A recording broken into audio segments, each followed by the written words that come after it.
Well, good Monday morning to you, and welcome to our Monday morning live edition of Healthy Living South Mississippi. Live healthy, be healthy. I'm your host, Jim Tabor, along with Drs. Jim and Janine Fox of Doctors Nutrition on Calvin Road in Gulfport, just south of Pass Road. Beautiful weather that we are having, considering what we had last week. But we've asked many times if you had any subject in particular that we had not talked about that you might want to hear us, the doctors comment on or talk about. So please let us know. Well, somebody did.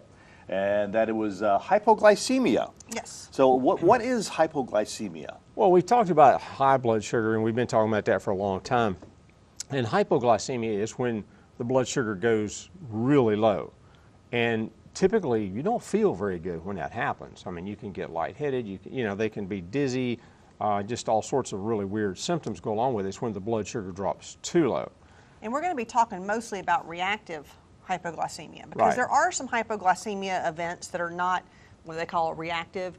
It can be from medication, from kidney disease, from being diabetic. We're not talking about specifically those. We're really talking more about reactive hypoglycemia, which is truly hypoglycemia and not a side effect of diabetes, because a lot of diabetics will also get low sugar if they take too much insulin, but we're talking more about people that are not diabetic and that tend to have the low blood sugar. Okay. Well, our phone lines are 896-0713 or 800-349-0713 if you have a question regarding today's subject or a question regarding anything regarding your health, because that's what this show is all about. Now, you're talking about your blood sugar gets low. Is that instance where you see, you see on TV and the movies is somebody's blood sugar is low and they say, well, give them a candy bar. Yes. And do something like that. And that's typically what you see, is it goes low, and like I say, the first thing they do is poke sugar at them, And of course, that's the worst thing you can do for hypoglycemia. Really? Yeah. For the condition. Now, it helps the symptoms immediately, but it doesn't help the overall problem. You're actually just making the problem itself worse. And so you're just putting a bandage, when you do that, you're just putting a bandage on it. Exactly, because when you give them sugar, there's no doubt the symptoms will get better. And there's no doubt about it. But then you're going to be on a roller coaster to where the sugar is up and down and up and down and up and down. So what we're going to do is talk about controlling it. Well, yes, controlling it, but why does it do that is the question. And most people on the reactive hypoglycemia, what happens is when they eat sugar or a meal too high in sugar or carbohydrates, the sugar starts spiking, going up. So the body produces insulin like it is supposed to control that sugar, but it produces too much insulin. So therefore, they have a big drop a few hours later. Now, the drop can come 1 hour, 2 hours, 3 hours, 4 hours. It depends on the person. But you have a huge drop, and then the person has a lot of symptoms. Now, the symptoms are shakiness, it can be sweating, it can be confusion, it can be, now on just somebody that has it all the time, it can be headaches all the time. Just constant headaches and even bad mood, personality change, and just not feeling well. And some people that have hypoglycemia, that's kind of how they feel all the time, but it gets worse at that time. Well, when the sugar drops real low, of course, your initial response is to eat sugar. And yes, it will help the symptoms right then. But then what happens is it starts the cycle all over again, if you think about it. You eat sugar, then again, because once sugar your body spikes. once your body burns that up, then the sugar spikes again, makes more insulin, drops again. So it's every 3 or 4 hours you're crashing. And so, really when you start looking at functional medicine, which is more about not just looking at the symptom. No, it's looking at the underlying problem and restoring health. You got to stop eating the sugar and the carbohydrates to stop having that, stay on an even keel instead of just up and down and up and down and up and down. Now, you mentioned carbohydrates. Yeah.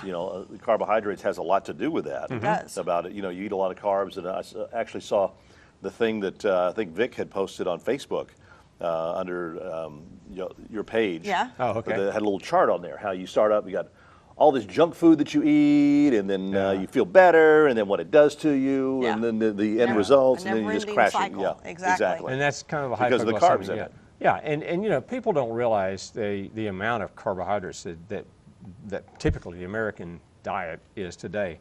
It's huge. Everything, pretty much anything and everything that's in a package, if it's packaged and processed in some way, most likely it's going to have a lot of sugars and or carbohydrates in it one way or the other. Right, it's not just looking at the sugar content, which a lot of people look at something and say, oh, it doesn't have any sugar, but it has 50 grams of carbohydrates. So a lot of that's going to turn to sugar, but carbohydrates still spike the insulin. And so you're really talking about insulin control and insulin spikes. And that's the problem with hypoglycemia. We hear from time to time about people who are working out or whatever. You got to get on they're big into fitness and working out all the time, so they got to get on a high carb diet and all thing. Is that detrimental to them? I mean, if they're working out on a consistent basis all the time? Well, yeah. I mean, still, it's not what our body's designed to do. And we get a lot of, like I say, there are a lot of runners and so on, and they carry the glucose stuff with them, the sugar stuff with them. And in the middle of the run, they'll hit a tab. And they can do that through the run, but the problem is your body's got to function the other 23 hours a day that you're living. And if you're setting it up for this, and it really becomes an insulin control problem, like she said. Yeah. You got to control the insulin. It's not just about the sugar. It's got to be controlling that insulin. And we see so much of the overcarb stuff. Now, I get a lot of people in that like you say, they're mentioning that. We've got some folks in that do some pretty rough exercise, and yet they do a pure paleo type diet. Now, for those of you who don't know, Paleolithic time period was like 10,000 years ago and back. Okay, our really long time ago ancestors, and they eat pretty much what they ate. And if you think about it, General Mills wasn't around, Kellogg's, so there's no Frosted Flakes. They ate real food. They might have to go out and kill a rabbit or knock a deer in the head or something, but they ate real food. And they had meals that were higher in fats, had adequate protein, but they were higher in fats and very little vegetation at all. So, and if they did, it would come from vegetables, and that's what we tell people is we're not nuts. saying no carbs, because honestly, I mean, broccoli, cauliflower, squash, zucchini, that is all carbs. It's complex carbs, so it doesn't spike. Broccoli too. Yeah, it doesn't spike the insulin though, the way those other foods do. So it's not saying no carbs. It's actually saying eat the right kind of carbs. Right. And you got to look at which carbs spike the insulin. Which, if you want to know which ones do that, you can look at the glycemic index, because that is how you can control blood sugar. That's true. And there's no doubt the people that tend to, now not everybody, but if you have reactive hypoglycemia, you're at risk for diabetes anyway. Okay. Our phone lines are 896-0713 or 800-349-0713. If you have a question for the doctors this morning, give us a call, and we'll be right back. And welcome back. It's our Monday morning live edition of Healthy Living South Mississippi. Live healthy, be healthy. We're talking about hypoglycemia this morning. If you have a question for the doctors, our phone lines are 896-0713 or 800-349-0713. And you mentioned something while we were at break about some websites tell you to, if you have that, to eat sugar all day. Oh yeah, that's kind of been for years. Okay, your blood sugar drops, you eat sugar. I mean, that is kind of like putting a Band-Aid, like we talked about. It's not really getting to the root of the problem. Exactly. And we always say you got to get to the root of the problem. You can't just, yes, if you eat sugar, your sugar goes up, but it's not going to stay up. And you want to stay level. I could only think that would actually, over a period of time, be detrimental to your system, your body, or whatever. Yeah. If, as you said, you're on a roller coaster, up and down and up and down, and you're shocking your body back into it. And like we said, it's a risk of diabetes, and you're more likely to become diabetic if you do eat sugar all the time. If you actually go on the lower carbohydrate and control your insulin, you're less likely in the long run to be diabetic, because there's no doubt that diabetics, hypoglycemics are increased risk for diabetics. And a lot of people that are hypoglycemia actually already are pre-diabetic when you do the lab work. There's a term that is being tossed around, and not in the, if you go you got to understand, we're coming from a functional medicine standpoint, whereas if you go down to the street, to the big tall buildings, that's the allopathic, the drug model, so to speak. When we're looking at it from the functional standpoint, a lot of the researchers that are actually into how we use sugar and, the big dogs in the industry, so to speak, that understand this stuff, the physiology behind it. The big term that they're used is hyperinsulinemia. In other words, we got too much insulin. Now, everybody says, well, no big deal. I mean, that's what they use to control blood sugar. Yeah, once you get bad enough, but that's because, but most all your type 2s are too much insulin, your insulin resistance. Okay. Now, everybody says, well, insulin, I mean, it's a natural thing. What's the problem there? All right, guys, think about this. How many of you out there suffer from low T? And you get into the physiology of why does insulin high insulin or hyperinsulin cause low testosterone? Because it blocks the hormone that actually tells the testicles to make testosterone. It's called a luteinizing hormone in guys. And this LH can't get to the Leydig cells in the testicles, so it can't make testosterone. They never get told to make testosterone. We really do see, and in our blood test, we do check insulin, and we do, a lot of men, we check the testosterone, and there's no doubt men with high insulin, low testosterone. Really? It goes hand in hand. Or if they're pre-diabetic, low testosterone, or any of the sugar handling problems. So sugar handling problems aren't just about feeling shaky and feeling, not feeling good. It really causes a lot of other health problems down the road. And we see a lot of kids with hypoglycemia. And that's where you really want to start controlling it, is when you are a kid. If you have a kid that's constant headaches, constant having trouble in school, can't think. Can't focus. Actually can't focus. A lot of them, that is hypoglycemia. And we see a lot. I've had kids over the years that the parents bring them in, they're diagnosed with hypoglycemia. They were just told to eat often, and then they were never helped because they were eating the wrong things. Well, we changed their diet, and then a lot of those kids, when they go back to school, the teachers want to know what drugs they're on. And they're on no drugs. Just change their diet. Kids, all they did was change their diet. And so changing the diet can make that big of a difference in brain function that they think they're on some sort of drug for focus because it makes that big of a difference. It really does. So we've seen that a lot over the years. And hypoglycemia is one of the things that we have seen for a long time. It's been out for a long time. And there is a test that you can do to see if you have hypoglycemia. You can actually test for it, and it's really not a bad idea. Some people have to really be shown in black and white, okay, this is your problem. They don't want to say, oh, no, that can't be me. So we can actually do the test. And what you'd want to do is you do your blood sugar, and at the same time you check your blood sugar, you check your insulin. And so you have a fasting insulin, a fasting blood sugar. Then you eat a meal, hour and a half later, blood sugar, insulin. Right. And what it is they make you drink sugar. I mean, when we send you to the lab, what it is it's a glucose and insulin tolerance test. Yeah. And so it actually it'll check how you handle sugar, and then it'll also can check the insulin at the same time. Now, you can do a glucose tolerance test without the insulin, but of course it's better to have more information. But we have seen over the years people that's had the glucose tolerance test, and they've only had a 2-hour test, and it shows nothing. Right. And we do it the same test, but we do it 5 hours, and then it does show something because it took more than 2 hours to have the drop. So everybody's different. And so a lot of times I don't think the glucose tolerance test, a 2-hour test, is long enough. No. Typically, you're going to have somebody out there that 3rd or 4th hour. That's when the bottom's going to drop out of it, and they're just going to tank on you. All right. Estella from Moss Point is on the phone with a question. Good morning, Estella. What's your question for the doctors? I'm a diabetic. Okay. And my sugar used to stay low all the time. Okay. So the doctor I was going to, he raised my insulin up to 60 units. I think that's what I'm trying to say, units. Mm-hmm. And that kept my sugar, pretty level. But then I turned around and I got where I couldn't get to the doctor in Ocean Spring. So I turned around and I got another doctor here in Pascagoula. Mm-hmm. So he said it was too much insulin. Mm-hmm. So he cut my units down to 30. And so now my sugar stay up.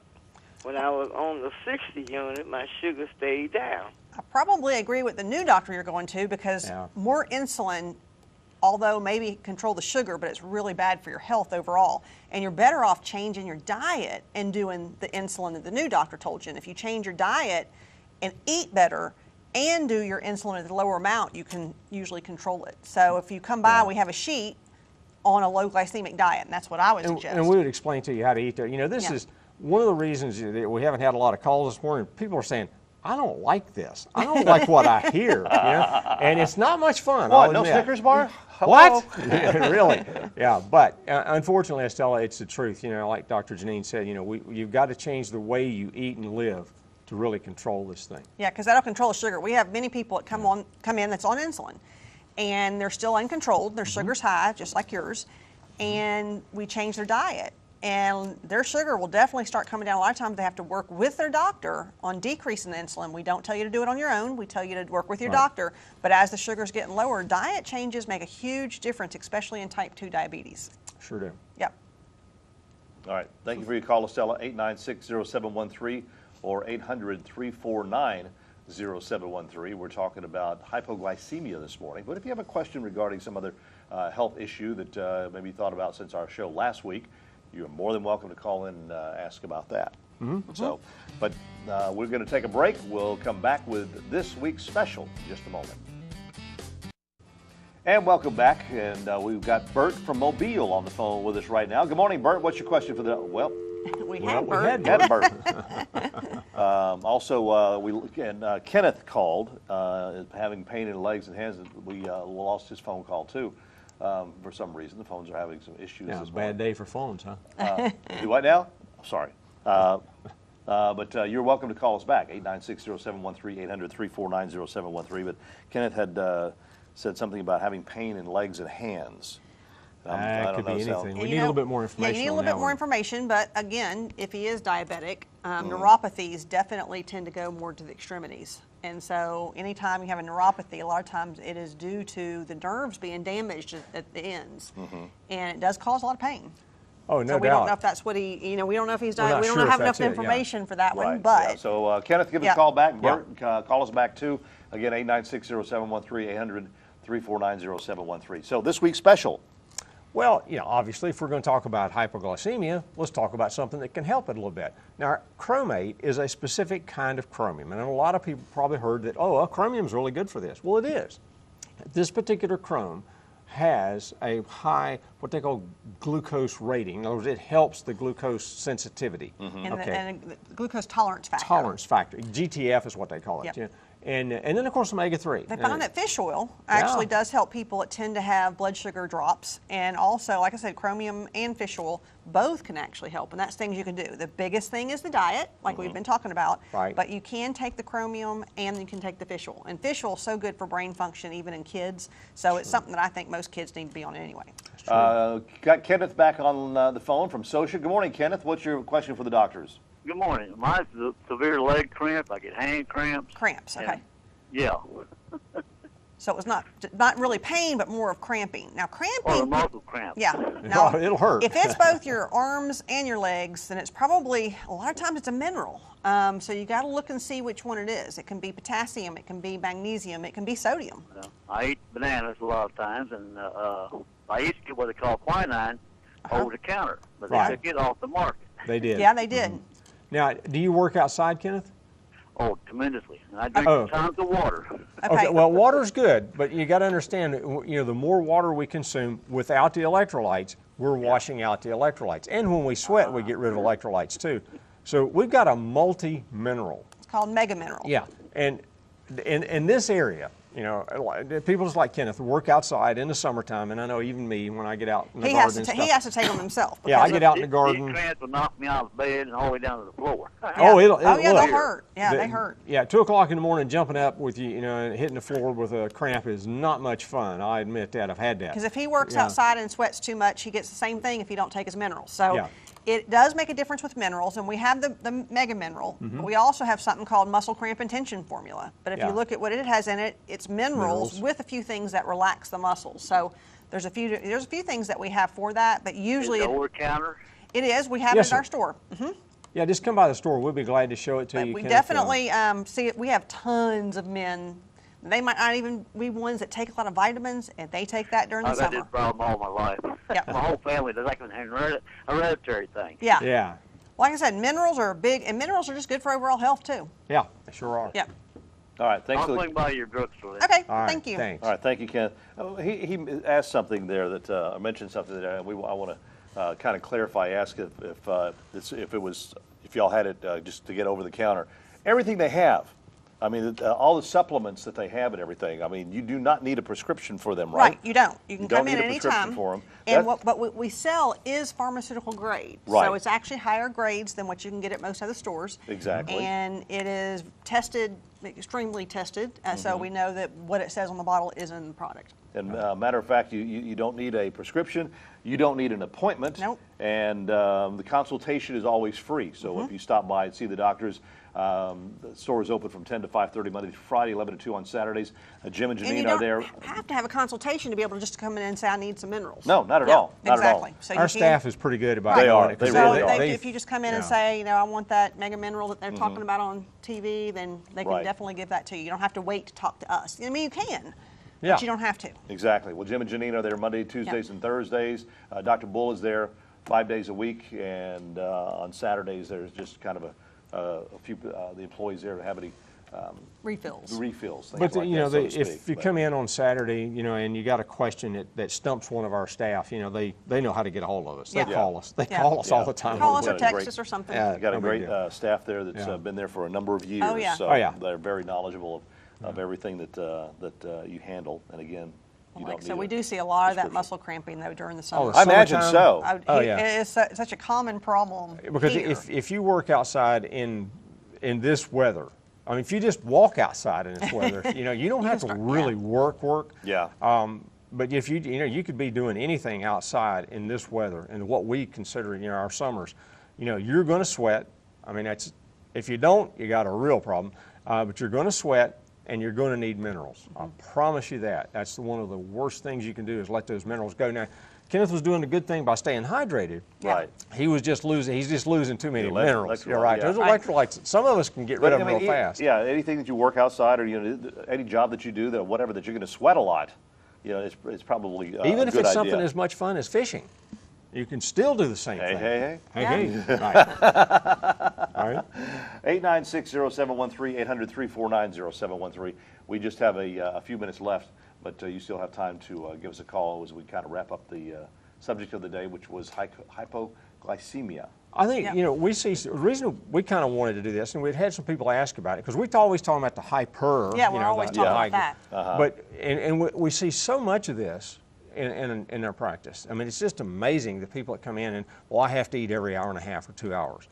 Okay, what do you eat every hour and a half, 2 hours? And basically, it's some carb. And it is a good idea to eat often. It's just you want to eat the right thing. Right. And you want to eat the complex carbohydrates if you eat carbohydrates, and you want to do stuff like nuts. I think they call it grazing. Yes, exactly. And you want That's- to eat. Eat a little bit every day. That's actually the throughout way. day. That's the way our ancestors did. You know, Yeah. they grazed. They didn't. You know, there was no golden corral they could go to. so Exactly. they had to go out it's and graze. breakfast time, you know, 7 Right. o'clock in the morning, eat breakfast, and wait till lunch, and then dinner. Yeah. Like you said, you know, throughout the day, they just kind of grazed. Whatever, if they found a nut or something, they ate it. You know, and went about their business. You know, and this. So, And, you know, and we. the sugary drinks really don't Oh. help, because if you think about how much, whether it's sweet tea or whether it's some sort of soda or whatever, it has huge amounts of sugar. When you start looking at the amount of sugar, Yeah. it's no wonder you get the spikes in, you know, insulin. And don't try to actually then- mask it with a diet drink. No, Because No. I'm not going to say her name, but I work with someone here. She always felt like, well, I'm okay. I drink diet drinks. Yeah. No. They've actually found that can spike the insulin as well. Yes. And it can actually increase the risk of diabetes too. And there's a few books out about how it makes the brain function, or not function, I should Not say, function, to yeah. actually have all those artificial sweeteners. There's a book out there called Excitotoxins, The Taste That Kills. And it's Really? actually, good book. Written by a Written by neurologist, neurologist. actually from here in Mississippi. Sure was. Excitotoxins. Excitotoxins, The Taste That Kills. Wow. Yeah. It may taste good, but it's not good for It you. ain't Right. good for you, exactly. That's right. So, okay, next week. Yeah, next week we're going to be doing a show on bowel function. It's another problem that we see every day, whether it's chronic diarrhea or chronic constipation. We see both. So we're going to talk about what you can do for those. All right, so be sure you join us next Monday morning. And again, if you have a question that you'd like to pass along to the doctors during the week, their number's on the screen, 897-0070. You can email them, you can email me. But have a great week. It's going to be a beautiful week. So we'll see you next Monday morning. Have a good one.